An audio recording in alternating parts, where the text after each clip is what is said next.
Well, you know, for me it was, I think it was August of 2017 when had the white supremacist rally in Charlottesville, Virginia.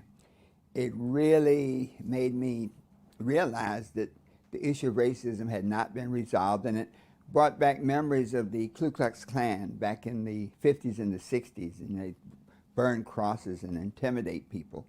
And that made me say, hey, maybe America's forgotten a little bit about the lessons we learned of the 50s and 60s, and that I needed to really remind them. And so I decided then to write a book, Solving the Race Issue in America, to remind people of the history of our country, to share some of the things that did and did not work. You know, the courts have failed us, sometimes the politicians have failed us, and then to look at a spiritual approach, a way that we can literally apply spiritual principle to solve the race issue in this country.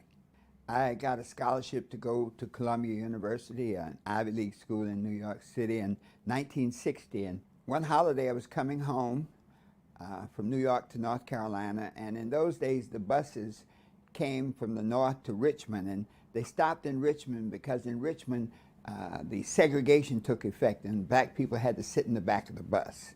This time the seats were taken in the back of the bus. Some of the people I knew from school, there was a seat near the front. I took a seat there.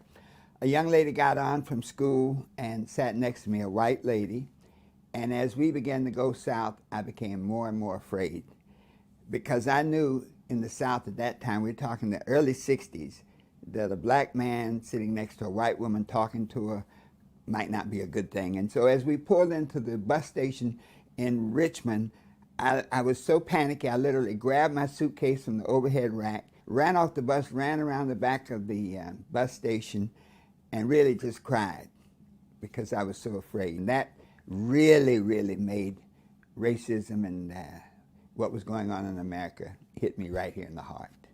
The thing that really makes me feel that this is the right time is that there are so many people, a large group of good and just people who want freedom, who want justice, who want equality, who are white, black, brown, who are Jews, who are Christians, who are Muslims, who will now stand up. They'll stand up in their vote. More people are voting than ever because they see the changes needed in this country. They'll stand up with their money. People are contributing $5, $10, like the average ordinary person is participating in the political campaign.